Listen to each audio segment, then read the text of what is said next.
Garis start itu penting sekali. Garis di tengah-tengah, pertengahan penting. Tetapi yang terpenting daripada semuanya adalah garis finish, garis akhir. Maka ketika kita start sesuatu, kita sudah punya pandangan akan kemana garis akhirnya, akan kemana garis finishnya. Maka pada garis start, kita harus sudah menentukan garis finish kita. Kita kan sekarang kalau nyetir mobil atau apa pakai GPS, langsung kita masukin Google Maps, Waze atau apalah. Secanggih-canggihnya GPS, Google Map atau Waze, kalau kita tidak taruh destinasi atau tujuannya kemana, ya nggak berguna. Maka Google Maps itu dan Waze berarti kalau kita taruh tujuan kemana kita akan pergi. Waktu ayah saya mau berpulang ke rumah Tuhan, maka dia tanya sama saya, "Kamu kan pewarta Injil, coba kamu persiapkan ayat untuk nanti ditaruh di nisan saya," katanya. Maka saya kasihlah berapa alternatif. Dan yang ayah saya pilih itu ayatnya adalah 2 Timotius 4 ayat 7. Bunyinya adalah, "Aku telah mengakhiri pertandingan yang baik. Aku telah mencapai garis akhir dan aku telah memelihara iman." Jadi inilah yang dipilih oleh ayah saya, yaitu dia sudah mengakhiri pertandingan yang baik, mencapai garis akhir, dan memelihara iman. Ayat 8, "Sekarang telah tersedia bagiku mahkota kebenaran yang akan dikaruniakan kepadaku oleh Tuhan, Hakim yang adil pada harinya, tetapi bukan hanya kepadaku, melainkan juga kepada semua orang yang merindukan kedatangannya." Puji Tuhan. Maka kita juga mesti menentukan garis finish hidup kita bagaimana, mau setia sampai berapa banyak. Tapi seperti tema hari ini, kita mau setia, tidak sampai separuh jalan, 3/4 jalan, tapi setia iman kepada Yesus Kristus Tuhan sampai akhir hidup kita. Masing-masing kita punya panggilan.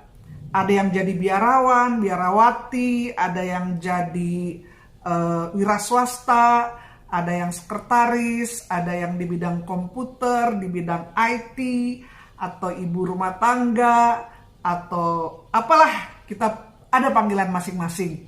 Tapi biar apapun panggilan Tuhan dalam hidup kita, kita mau maksimalkan, make the most of it, dan tidak separuh jalan, bukan kutu loncat sana, loncat sini, loncat sana, tapi kita mau setia sampai akhir.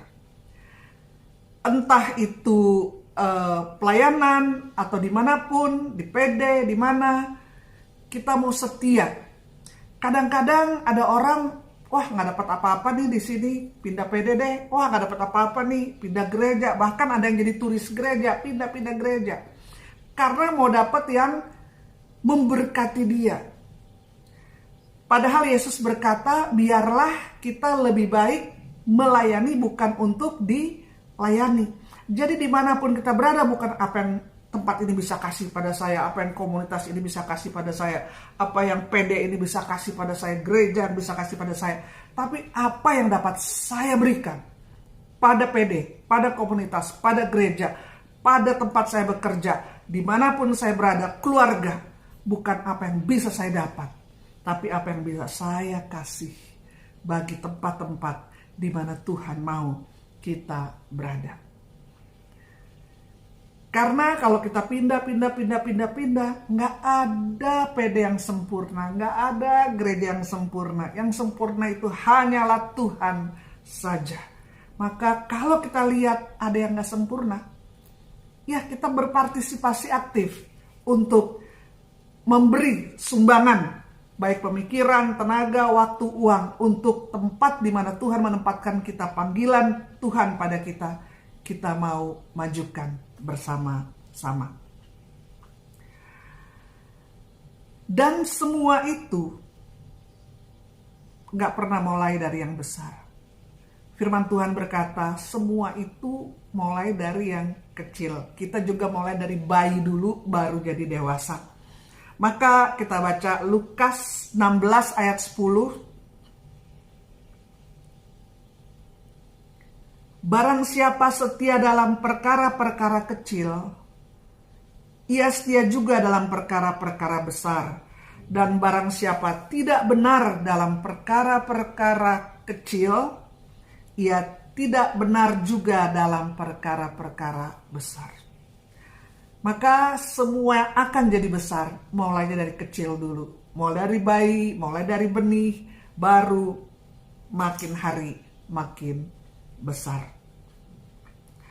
Ada pepatah mengatakan kesetiaan suami diuji ketika banyak uang. Ketika banyak uang, nah kesetiaan suami itu diuji.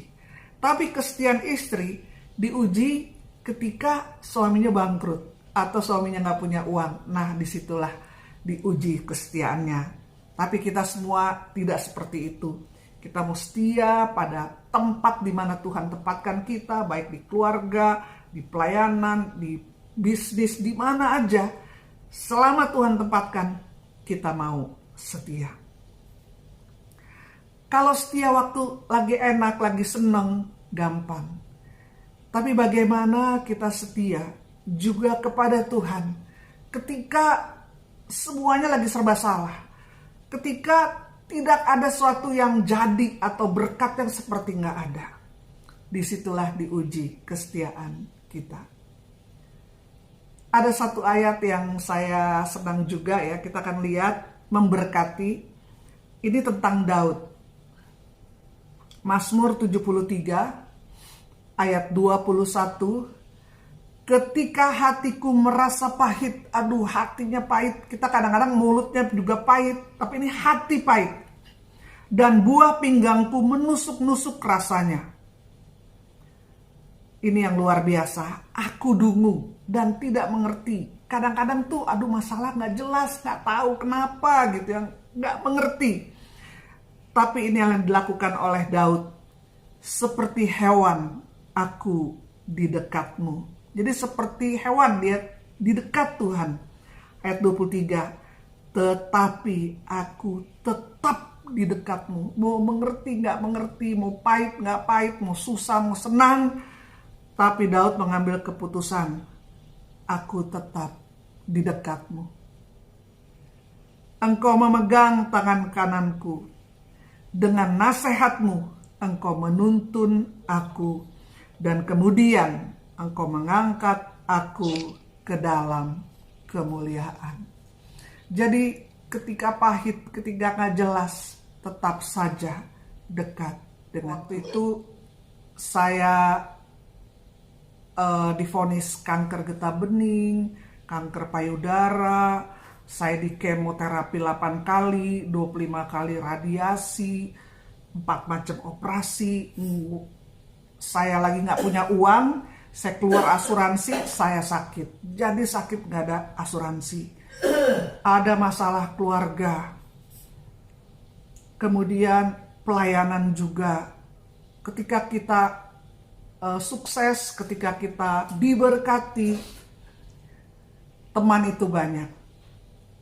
Tapi puji Tuhan, ketika kita susah, ketika kita seperti ditinggalkan Tuhan, ketika kita sakit parah, ketika kita tidak diberkati, bahkan mungkin seperti bangkrut, puji Tuhan.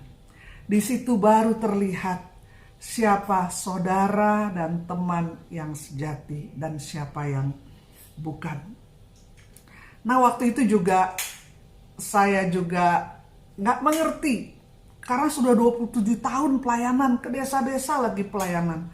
Bayangkan sudah 27 tahun pelayanan, mendapat masalah 4-in-1. Tapi saya diberkati dengan ayat ini. Saya seperti hewan dungu katanya ya. Aku dungu dan tidak mengerti, seperti hewan aku di dekatmu. Tapi saya mau mencontoh Raja Daud. Sekalipun dungu seperti hewan yang tidak mengerti. Tetapi aku mengambil keputusan tetap di dekatmu. Waktu itu saya pikir barangkali Tuhan Yesus mau menguji kasih setia saya kepada Tuhan Yesus. Maka saya ambil gitar saya nyanyi, ku mau cinta Yesus selama-lamanya. Meskipun badai silih berganti dalam hidupku, ku tetap cinta Yesus selamanya. Itu saya menyanyi sambil menangis. Kalau kita lagi seneng, nyanyi lagu itu gampang. Tapi ketika Tuhan rasanya jauh, sepertinya kita ditinggalkan Tuhan, saya ambil keputusan menyanyikan itu, menyatakan kasih setia saya kepada Tuhan, menyatakan cinta saya kepada Tuhan. Karena saya mengambil keputusan gak mau ikut Tuhan cuman kalau senang aja. Walaupun pahit, tidak mengerti, tapi aku mau tetap dekat dengan Tuhan.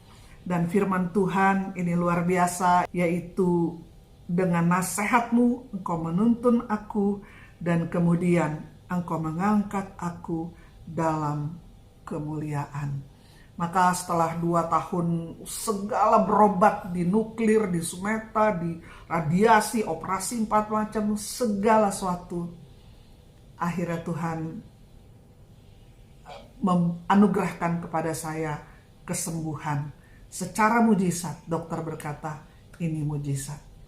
Karena tugas saya belum selesai. Saya belum sampai di garis finish. Ada berapa teman saya, mereka sudah berpulang. Karena tugasnya sudah selesai. Tuhan sudah rindu. Rumah mereka di sorga sudah jadi. Rumah saya belum. Masih kirim bahan bangunan ke alam baka. Jadi justru kesetiaan kita diuji ketika Tuhan rasanya jauh. Dan ketika apapun yang kita lakukan kok gak ada berkatnya. Maka ada juga contoh Nabi Habakuk.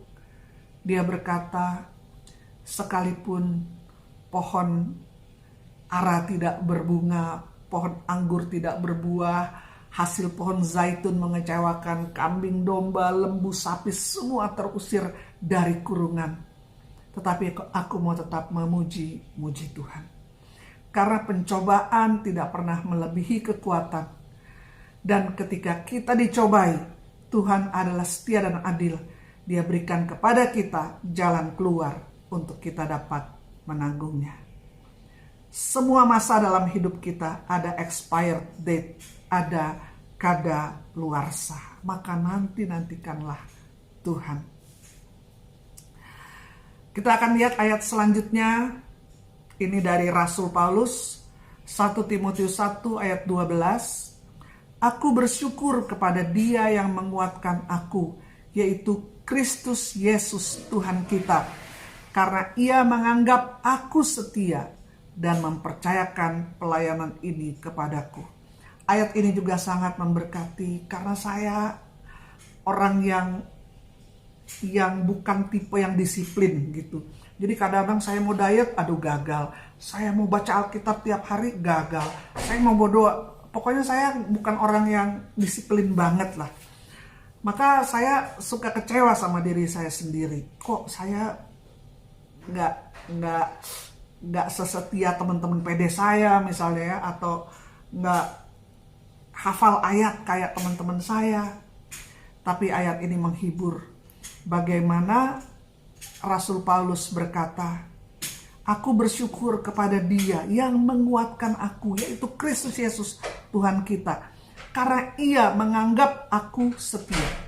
Kalau dianggap setia, itu sebenarnya setia apa enggak? Aku anggap kamu setia. Itu sebenarnya setia apa enggak?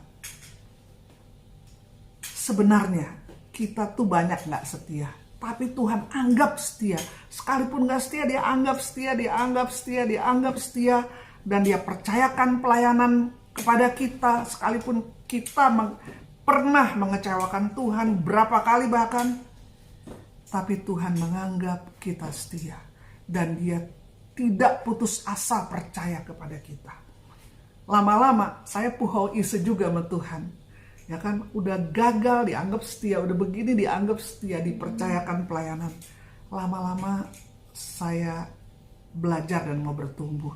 Jadi dalam mengikut Tuhan, kita harus pandai bertobat.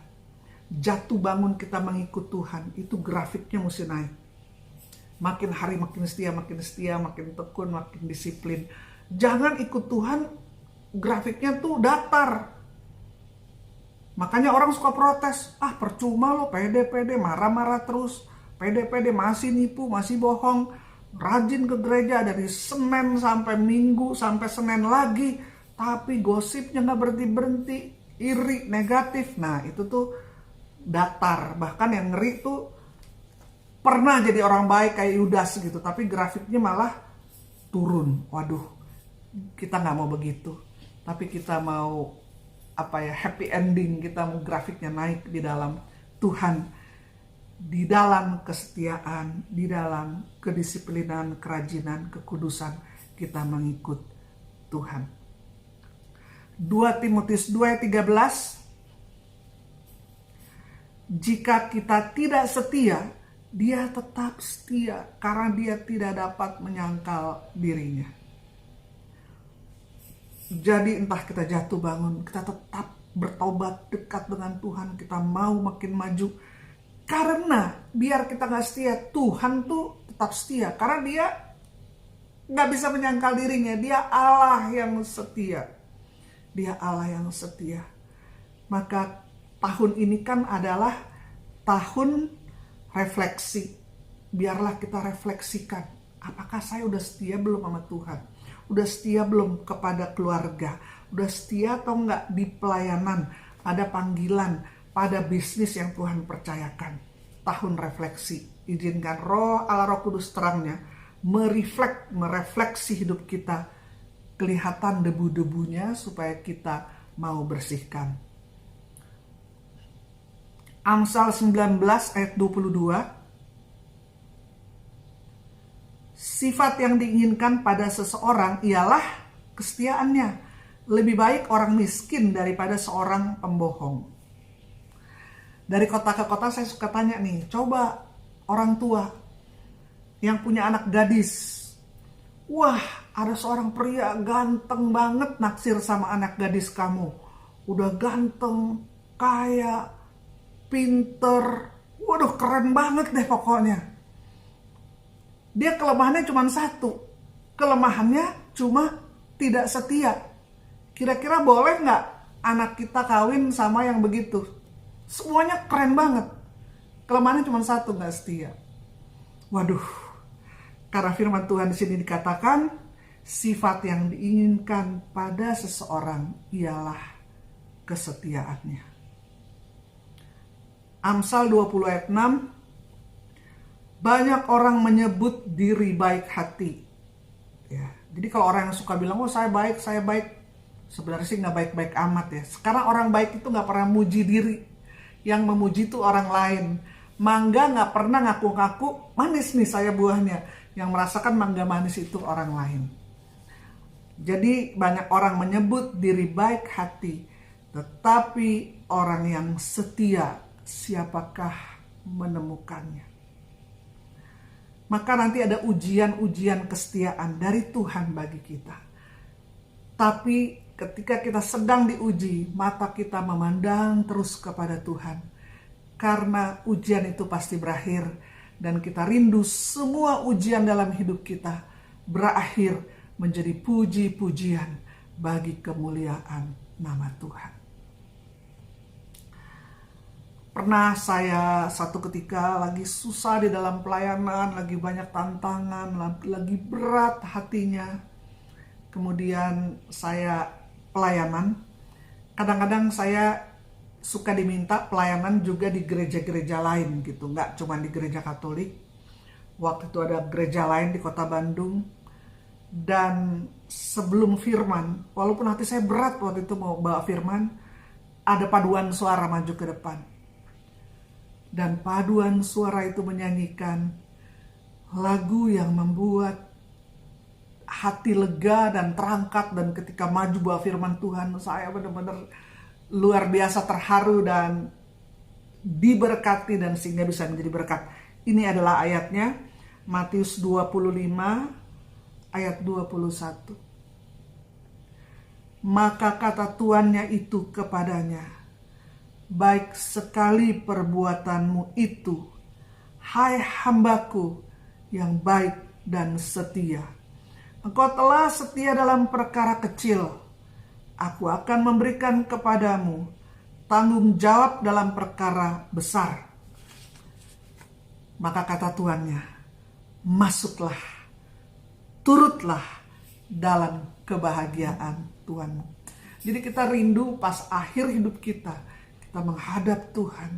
Tuhan berkata ini kepada kita, bahwa kita terbukti sebagai hamba Tuhan yang baik dan setia, dan Dia boleh akhirnya membuka tangannya, mengundang kita dan berkata, masuklah dan turutlah dalam kebahagiaan Tuhan.